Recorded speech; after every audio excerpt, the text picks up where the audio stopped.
Hey, what's up? Andrew Kramer here for videocopilot.net, and welcome to another very exciting tutorial for After Effects. So today we're going to be creating this fantastic portal effect, and I know what you're thinking. You're thinking, I just clicked on a link that showed a blue portal, and here we are, and now it's orange. Am I in some kind of alternate reality? What's happening? Well, first of all, take it easy. We're just deviating a little bit. We're going to make it orange, but you can change it to whatever color you want. In fact, you can make the portal look like anything you want. So please check this tutorial out. We're going to show you a lot of different ideas, and hopefully you guys can make some cool portals. I mean, look, portals are like the coolest thing ever. They would solve a million problems. No more mail, no more driving, no more, waiting at school after soccer practice for your parents to pick you up and it's pouring rain. I mean, bam, you're just home watching The Simpsons, whatever it is. So let me show you what we're going to be creating. A little bit of background information. We created a little promo video called Demon Cam. So let's take a look.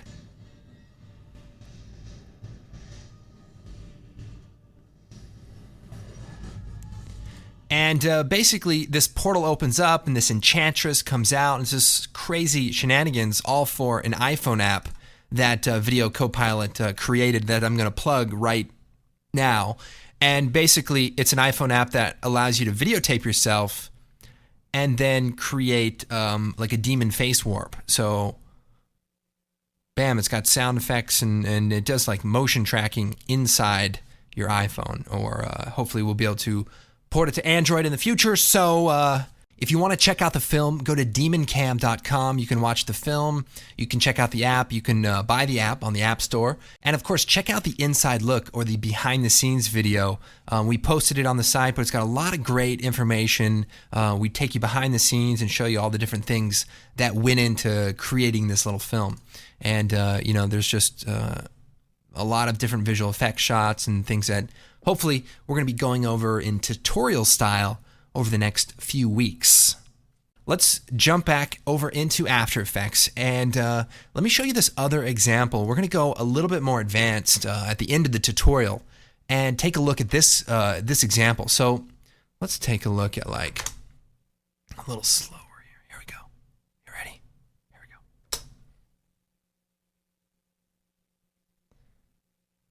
So if we look closely, we can see that her nose comes through, and then the rest of her face, and then her neck, and then her body. So it has this really cool three-dimensional quality as she comes through another dimension. That's pretty deep, I mean, if you think about it, so don't. But basically what we're doing is we're using a 3D depth pass, and we're using that as sort of a reveal mask so that when she comes through, it looks like her face comes through first, and just looks a little bit more realistic. So we're going to get into that and a bunch of other cool things. So now, if you're new to After Effects, please check out the basic training. It's free. It's 10 tutorials. Check it out. All right, let's go and get started. Now, which one should we create first? We could do this one, a little friendlier. She comes out. Hey, I brought board games. A little happier. Or we can do this one where she comes out and time to die. And I'm thinking, what happened to your sister with Scrabble and Monopoly? Let's do the happy one. How about it? So first, let's take the background video and we'll drop that onto a new comp. And basically, we've got some fire burning. And then we have the enchantress, and we'll put that right on top. So she comes walking out. Now we've got a green screen, and then we shot the plate all by itself. So pretty straightforward. We're in this sort of Renaissance room, Braveheart room, and we just had this portable green screen and worked out nicely. So first thing we need to do is we need to key out the green. Now, when you're doing color keying, there's two things to think about. First, creating the transparency and getting rid of the background. And number two, getting rid of the green tint. That's also known as spill suppression.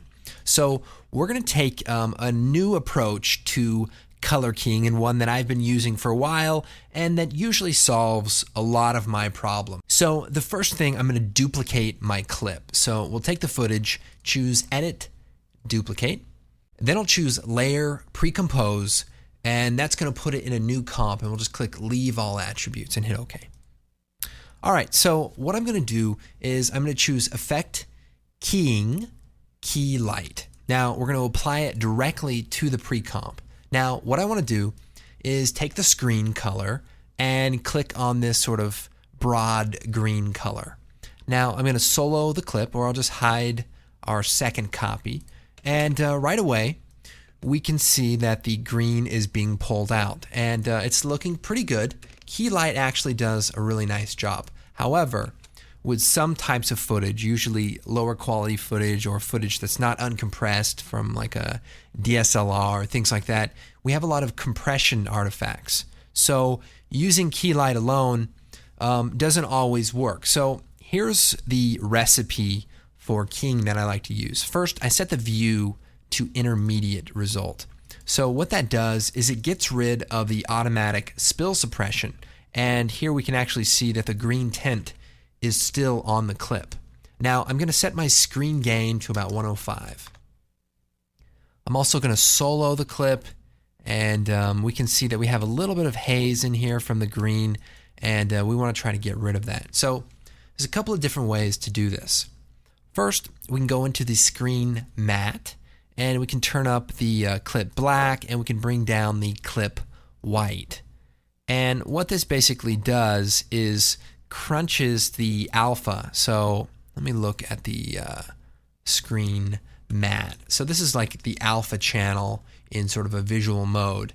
And if I adjust the clip black, you can see it kind of crushes that. Now the problem here is if we crush it too much, we lose the intermediate detail in the hair, like the semi-transparent nature of it. So we want to be careful not to do that too much. So we'll bring that back out to maybe 10, and we'll bring this back up to 80.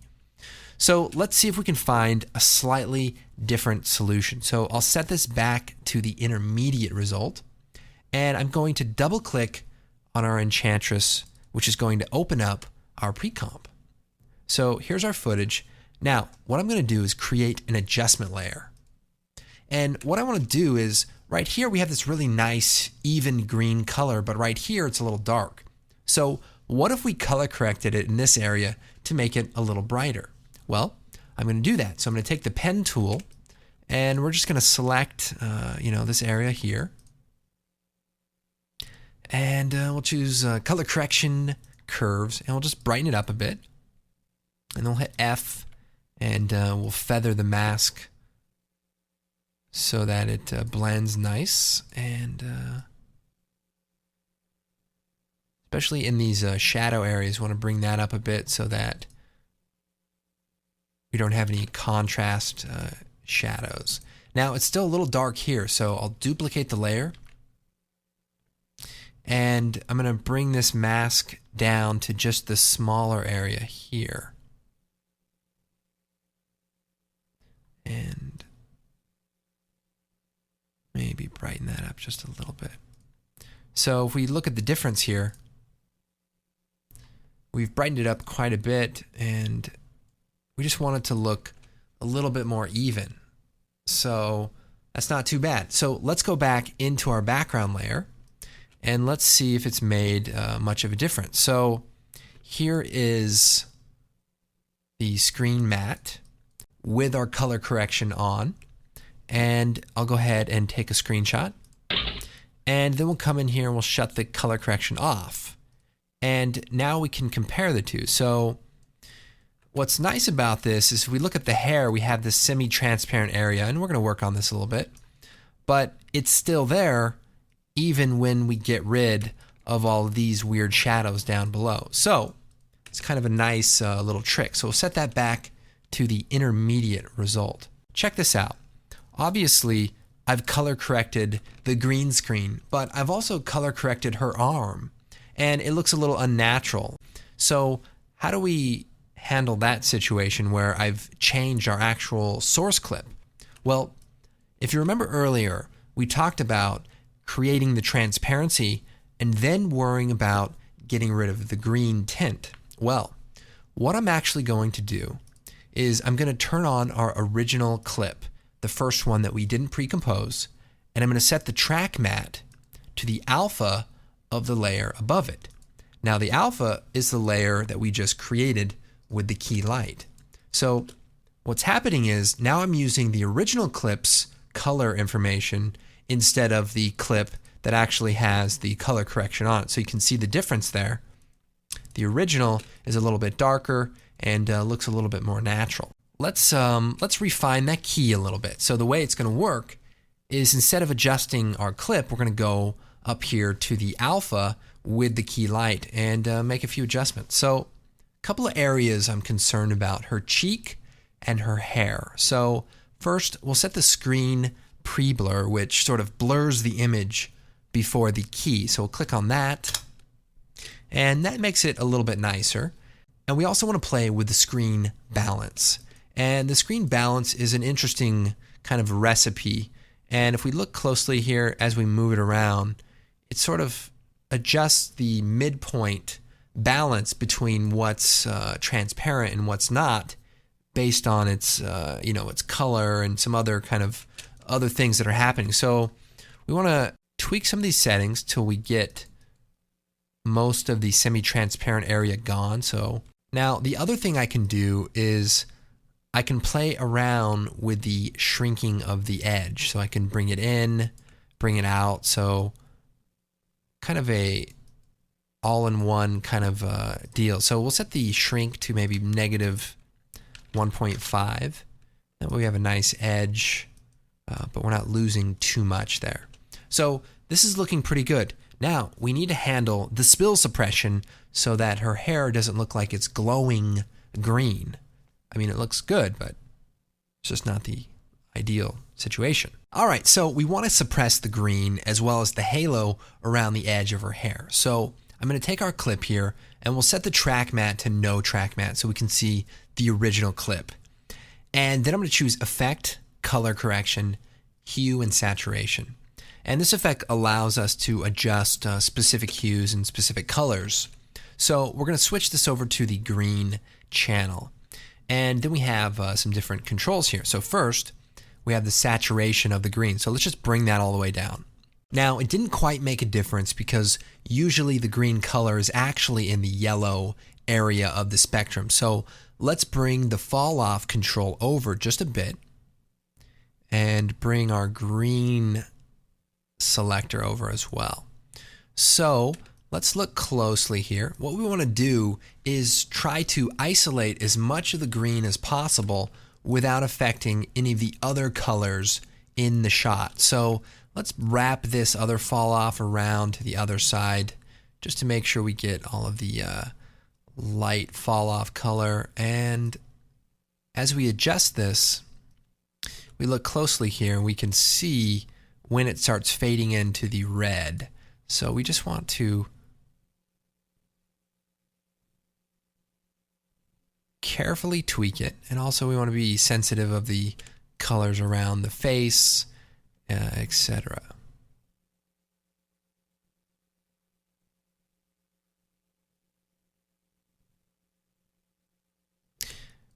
So this is pretty good. Now remember, we're not just going to wipe out all of the green. What we want to do is match this color a little bit more to the background so that it blends a little bit nicer.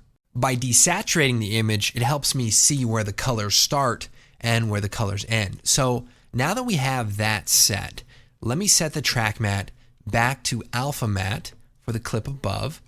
And let's start adjusting this so that it matches our background. So first, let's bring the saturation back in. We don't need to wipe that out completely. I do want to move the hue over a little bit. So the hue is the color. So if we look in this area, as I move the hue, it actually starts looking a little bit better. And I can bring maybe the saturation down a little bit, and I can also bring the lightness down. So it's a little bright, remember, so if I bring it down just a touch. All right, so this is looking pretty good. Now let's get rid of these hands from the edge of our green screen. So we'll just take the pen tool and we'll just draw a shape just right inside here. I'm gonna go ahead and just leave the top part. Our footage is actually widescreen. It's like CinemaScope. So what I'm going to do is change our comp settings to 1920 by 960 because the footage is actually a little bit more cropped than standard HD in the final output, so we don't actually need to worry about that. The truth is we changed the entire film to be super widescreen just so that I didn't have to worry about keying that part out, so it worked out pretty nice. All right, let's go ahead and create our portal. Now, we want it to be smoking hot, just like this fire in the background. So we have this smoke element that can be downloaded in the project file. So when you import it, right-click on it and go into the interpret settings and make sure it's set to loop. I have it set to loop 50 times. And that way we can use it and offset the time because it's a pretty short clip all by itself. So what I'm going to do is bring it out, and it's basically just this little smoke element. And what I want to do is pre-compose it. So we'll choose Layer, Pre-compose, and we'll click Move Attributes to New Composition. We'll call this Portal Smokey, and we'll hit OK. And then we'll double-click on it. And what I want to do is go into the comp settings. We'll make it a little taller. We'll make it like 1280. And then we'll create a white solid. And we're going to create the basic shape of our portal. So we'll just click in here and, I don't know, maybe we'll just use the oval. Save some time, you know? Instead of having to make 4 points, I'm already done. Genius. Okay, so we'll put this down here at the bottom. We'll take our smoke and we'll set it to screen. And so now it's on top of this oval portal thing. One quick thing I like to do whenever I use a single element and duplicate it a bunch of times, I like to pre-compose it first and leave all the attributes. And the reason I like to do that is so when I make a bunch of copies and then I decide that, oh, you know what, I want it to be blue, well, then I can double click on it, go into it, change the tint color to blue, and then all of the elements will update. So just a good idea. First, let's take our portal, we'll hit M, and let's bring the expansion of the mask down a bit, and we'll feather it out also. We don't want this to really overpower the magical elements too much, so we'll just kind of be careful with that.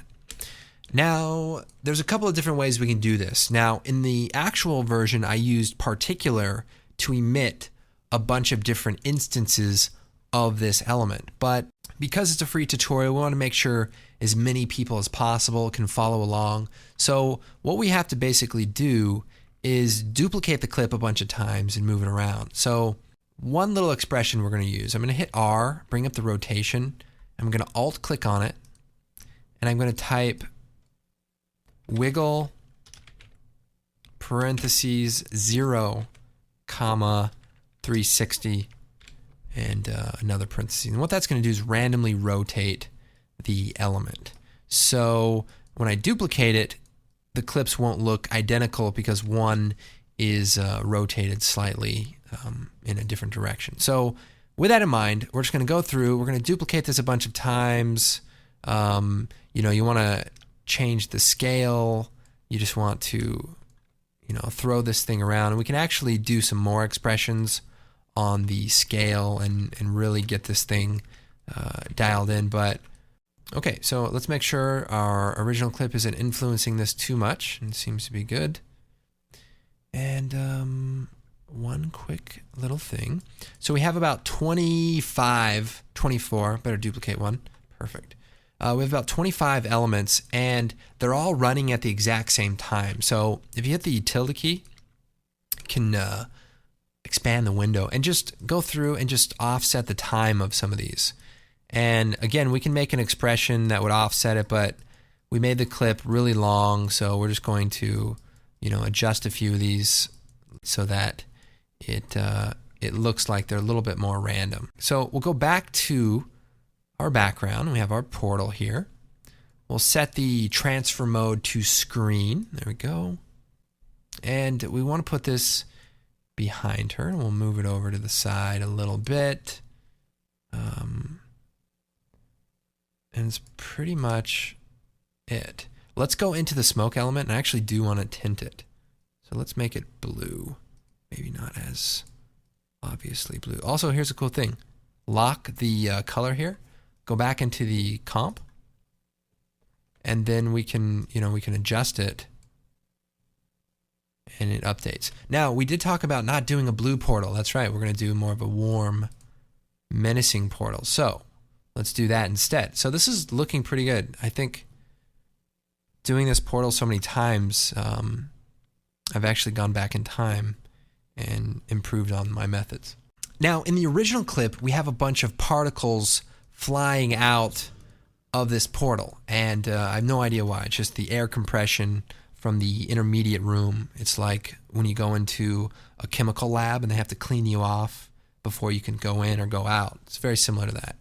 Has anyone seen the movie Outbreak? It's got Dustin Hoffman. Really good movie. It's about this monkey that takes this medicine that makes it really, really smart, and then it starts taking over the world, basically, and then it gives all of its friend apes some of this chemical, and then they get really smart, and then they go into San Francisco and tie things up. So, pretty good movie. Now, or is that Planet of the Apes? I don't know. Very similar plots, actually. Moving on. What I want to do is create some of these microparticles. So we're going to create a new solid, and we'll call this particles. And we'll come over to the effects and presets. We'll type particle world, and we'll take that, drop it onto our comp, and now we've got some cool 3D particles that we need to adjust desperately. Now, we are using After Effects CS5, so particle world settings are a little bit different than in CS4, CS3, but you should be able to follow along. If you just click on the options, some of the settings will be inside of there for like motion blur and stuff. So first of all, let's go ahead and play around with these particles. First, let's make it directional. And then we'll rotate the direction towards the camera. So this is, I think that's away, and this is towards. So basically, we want to create some particles flying at the camera. So we'll go into the particle settings, set it to a faded sphere. Nice. And we'll make it nice and small. And we'll turn the motion blur on. So just click it here and then turn it on for the comp. So now we have motion blur. So in the older version, you go into the options, rendering, and then there's a checkbox for force motion blur. So same idea, different methods. All right, so again, we want to make these particles flying at the camera. So let's go in here. Let's turn the velocity up a bit. Let's turn the size of the producer up so that it's portal size. And we might even rotate the angle so it's slightly across the camera. And we'll move the position here and just push the angle. Nice. Is there too much gravity? I think there's too much gravity in real life. Wish there was a way to control that. So this extra kind of gives us a little variation, so it's kind of nice there. I like that, actually. All right, so we'll shut that off there for a second. And we've got particles flying. Maybe we bring that velocity down and just make sure that gravity's not affecting it too much. And we'll set the transfer mode to add. Cool. Maybe the birth rate is a little high. Maybe we'll set that to 3. So that's our base particles. So we'll duplicate this. And we'll go into the producer and let's make it a little bit bigger. And we'll go into the particles and let's make the particles a lot bigger. Because we want this to seem a little bit more like smoke. So we'll hit T and we'll lower the opacity of this so that it's just a bit of a haze. And might even make these even bigger. Set this to be a little more of a neutral color so that it doesn't come off as being too warm. We can look at that by itself. Let's see, we have, maybe bring that opacity down a little bit.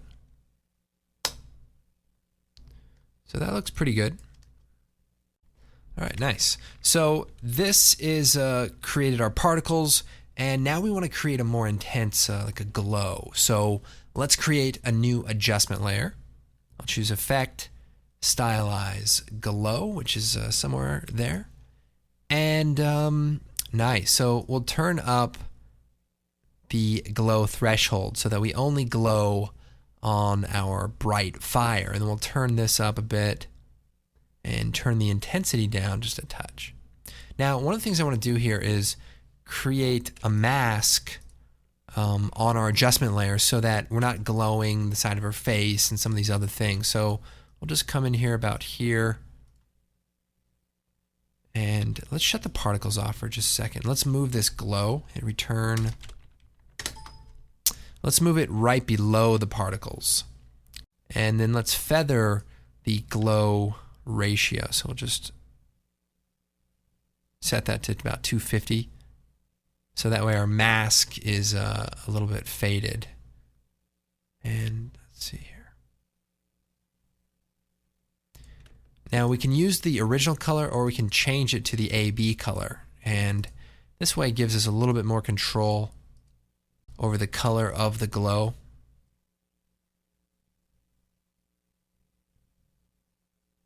Now, one of the things that's missing here is the color correction. So this is just raw footage, but let's give it a little bit more of a cinematic color. So we'll create a new adjustment layer, and we'll call this color correction.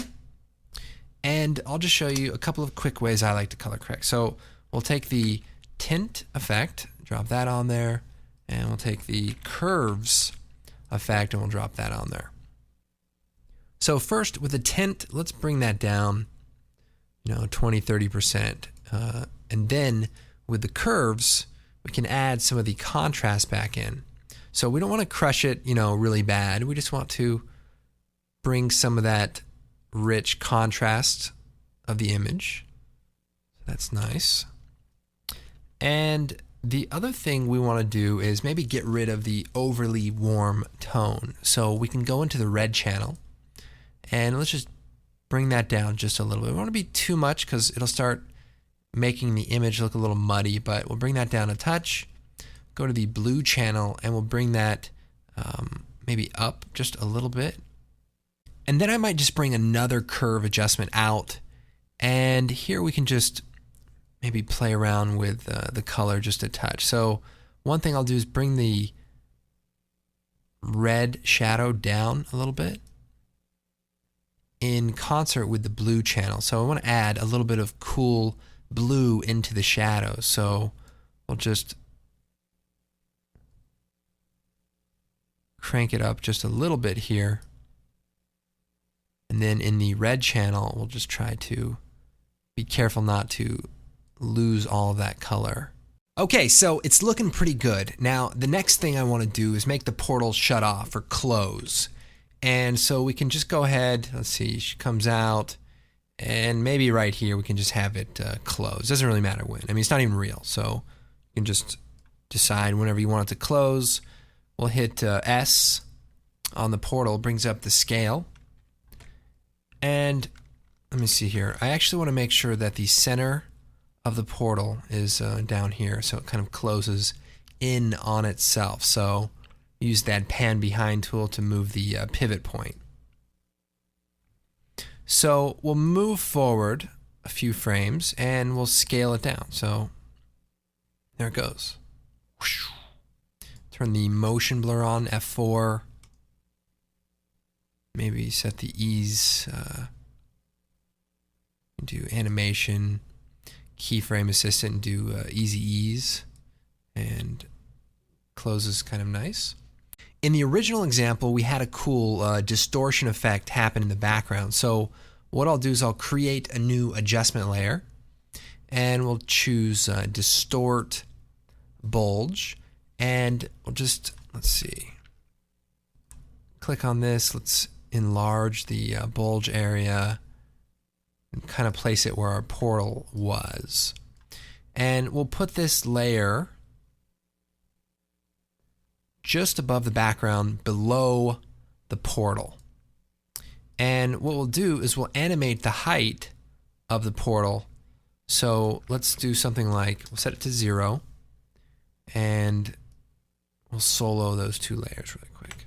And U will bring up those keyframes. So we'll go back a little bit and we'll set a keyframe at 0. And then when the portal starts closing, we could go a negative number, maybe negative 0.7, and pin all the edges so that we don't lose it there.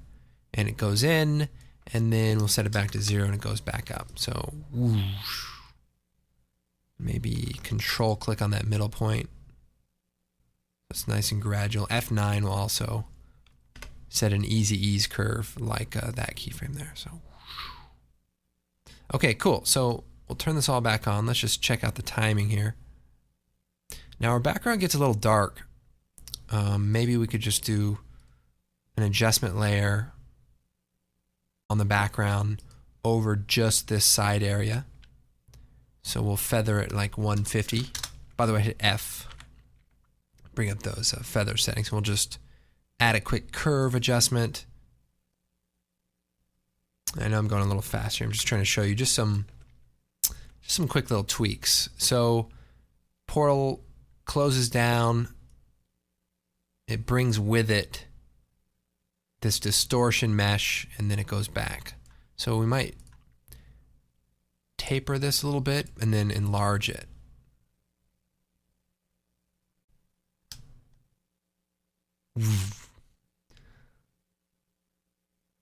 Okay, so looking pretty good. In the original example, the other thing I also did was added some Video Copilot lens flares. And so we could take the optical flares plugin. Now this is a plugin available from our website. Creates some really cool light effects. So if we type in optical flares, can drop that on there. Hit F4. We'll set that transfer mode to screen. And then we can move this lens flare around maybe to one side. Now let's go ahead and load an anamorphic lens flare preset. So we'll go into the options and we can shut the editor off, and we have the preset browser. And let's just go in here and try out some of these different flares. Let's see here. Michael Bay lens flare. How about this JJ lens flare? Really cool anamorphic flare, kind of flares up on the side there and just has some cool elements. And maybe we'll add an element to this. Let's add a lens orb element. So that way it's just a little more messy, and we'll hit OK. So we want it to match our color, so we'll set this to kind of a warm color. And I also want to add a curves adjustment so that we can bring the brightness down just a bit. Maybe a tint effect as well, so we can just bring some of that saturation out of it. Cool. So what we can do here is just play around with the position and the brightness. So what I like to do is just, let's see here, take the brightness, hit U, and the position XY. And we'll just move forward a little bit, and I'm just going to animate it down. And then we'll animate the brightness. So maybe we'll set the brightness down to 0. And then the brightness goes up a little bit, and then back down to 0. Hit U, and you can see those keyframes. So it's just like, whoosh. It's a quick little flash of light. And then we'll duplicate the layer. So we'll choose Edit, Duplicate, and maybe we'll switch the position. So let's move the position over here to the bottom and maybe have it go from here up a little bit. So we have something kind of going on like that. Maybe even it moves inward a little bit. Or better yet, how about it moves away? And then we'll offset the time of this. So let's see. Unsolo that. We have our flare going out about right there. So maybe we have a quick flash of light.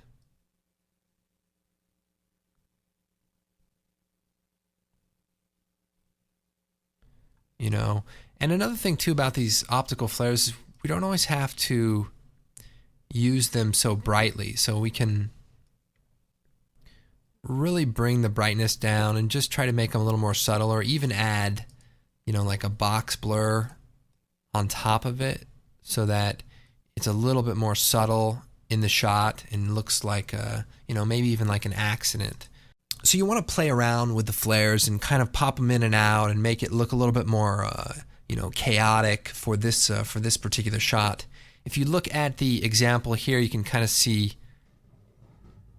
you just see some little blue flashes of light that kind of come off the side, have a little bit of a blur on them so they're not so intense. So don't feel like you have to make them, you know, as dramatic as this. I'm just trying to do it so you guys can kind of see what's going on. But, you know, doing it subtly and, you know, with just some blur on it really looks nice. Okay, so we'll take a quick look.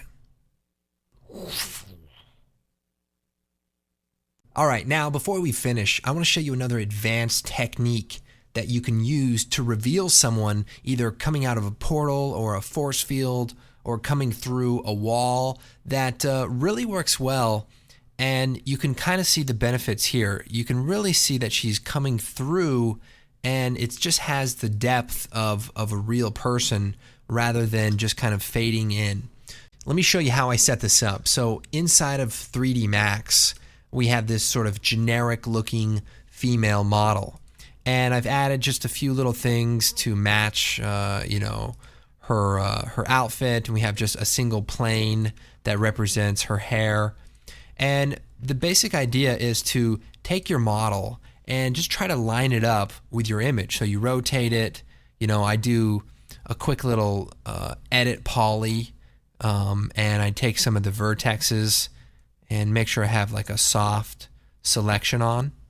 And I just start moving them around just to line up with the actual picture, because you just want it to get pretty close. And, you know, it doesn't have to be perfectly matching, but this works pretty good. And then what you do is you go into the render settings and you go to render elements, and we're going to render off a Z depth pass. So you click add, go down there to Z depth, and you just want to go ahead and tweak the settings for the minimum and maximum distance so that you can have the very close and the very far. It's actually really easy to do, and you can do it with any 3D program, and you can probably find, you know, 3D models of people online.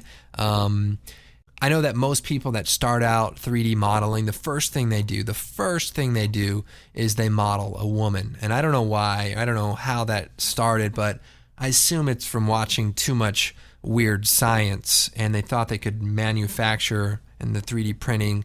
Well, obviously, the technology's not there yet,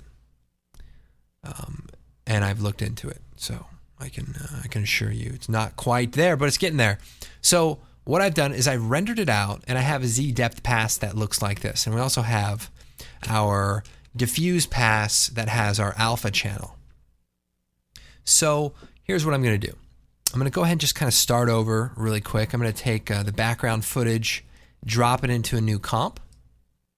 And I'm going to cheat. I'm just going to come over here. We've already created the woman comp. So I'm just going to take the comp and her matte and choose edit, copy, and I'll just paste it in here. So flip that. And what the heck, we'll go ahead and set this to 960. Very nice. Let me move this down just a little bit here so we can see it. So we have the girl coming out.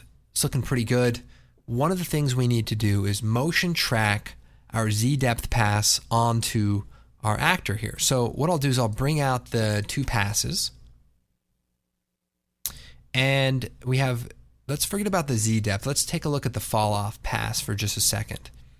And I need to first line this up with our actress. So let's take the depth matte and parent it to the diffuse. So I can move this around and they'll both move around.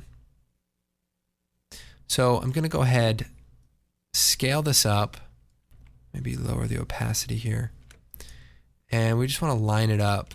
Okay, so we've got it lined up roughly. So we'll go ahead and take our 3D fall off layer, and we're actually going to put it below our diffuse texture. Now let's make sure the opacity is up to 100%. And we're going to take the depth matte and set it to alpha matte. So that's just going to use the alpha from the original diffuse, and that'll be good. And what we need to do now is motion track this onto our footage. So first, let's mark the frame that we've lined up. So right here, we'll just hit the star. And then let's create a new null object. And then we're going to take our Enchantress footage and we're going to track it. So we'll bring up the tracker controls, click track motion. We want to track position, rotation, and scale. So we'll zoom in here, move our first track point maybe up here to our jewel, and maybe on her nose here. And the reason here is just the eyes. She looks around a little bit, so these are good points that don't seem to move too much. And we'll just go ahead and track it.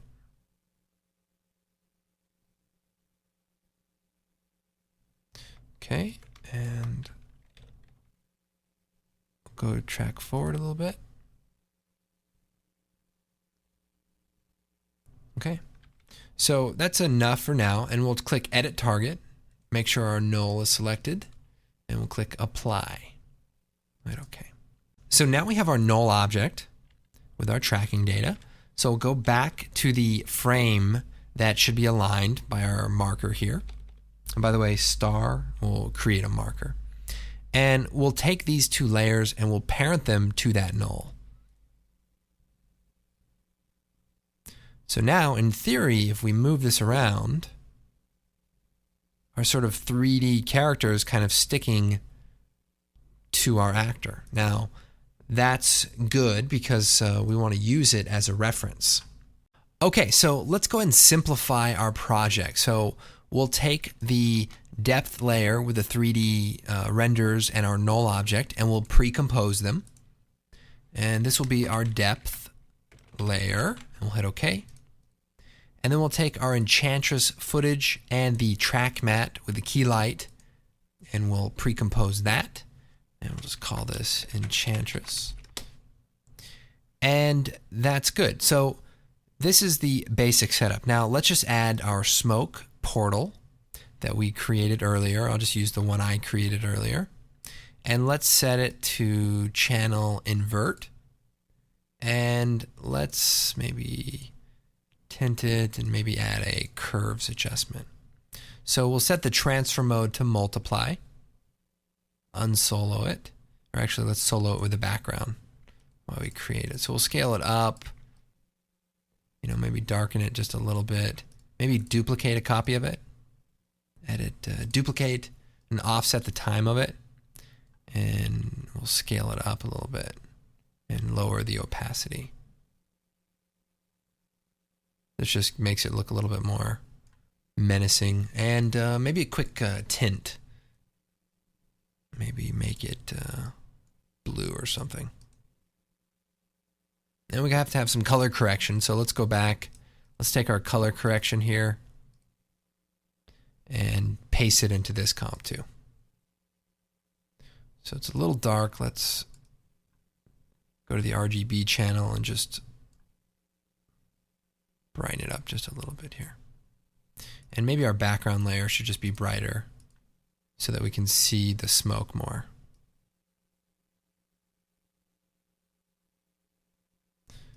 Okay.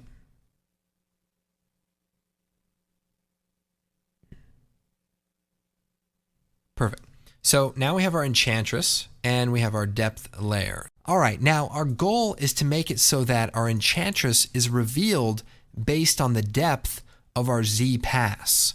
So we want our nose to come first, and then the rest of the face, and then the neck would come last. So we want to make sure it looks very three-dimensional. So what I'm going to do is choose Effect, Color Correction, Levels, and then I'm going to bring the input and output down. And what this is going to do is create a really tight selection around the the color spectrum. So bring that in nice and tight.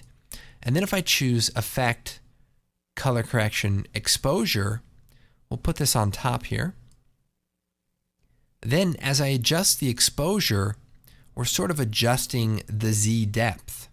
So let's go ahead and set the Enchantress to the Luma Matte. So we may have to adjust the position here just a little bit. Scale it down. Probably do a quick little blur on our depth layer in the very beginning. Maybe like 4 pixels. Okay. So what I'm going to do is animate the exposure. So as I animate this, we sort of reveal our Enchantress. So it looks pretty good. Now, if we want it to be softer, we just loosen the clamp on the level. If we expand this out a little bit, then we're not going to see such a dramatic change as she's revealed. Okay, so what I want to do is I'll unsolo our layer here. And we might want to bring her down a little bit. And I'll maybe put the color correction on top of everything. There we go. And then I'm going to take the depth layer and we're going to animate the exposure. So we'll click the stopwatch. And we'll move forward in time and open up the exposure.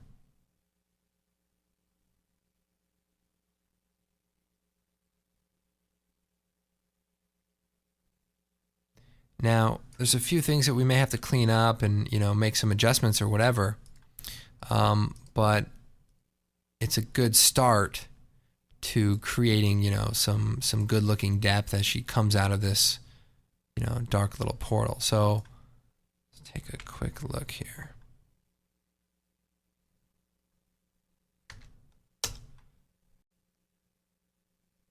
So you can imagine if this were something more substantial, it could be her coming through a wall, or hopefully you guys can see the potential here of her, being able to use that depth map as a way to reveal, your actor either going through something or just giving depth to, an image that doesn't really have it. And maybe if a hand is going through a portal, you could use a 3D, hand image to create a depth map from.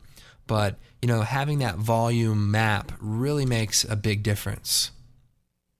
All right, well, I hope you guys enjoyed this tutorial. We've got a lot of different things going on, from advanced keying tips to, depth maps and color correction. So hopefully you guys got a lot out of it. And of course, be sure to check out our website. We've got tons of things happening on the forum, on the blog, and of course we have some really cool products that help support the site, help us create these tutorials and all that good stuff, optical flares and some additional presets, not to mention the Action Essentials that has tons of smoke and fire and other cool things that you could use to make a really cool portal. And this might be the first time ever promoting it, but come check us out on Facebook. I don't know what it is, but sometimes we post pictures or random videos and things that we don't always post on the website. So, come check it out. That's it. I mean, I got the plugs in, we got the tutorial, we actually did some decent stuff. I'm pretty happy. So anyway, my name is Andrew Kramer, and thank you guys so much for watching. We'll see you next time.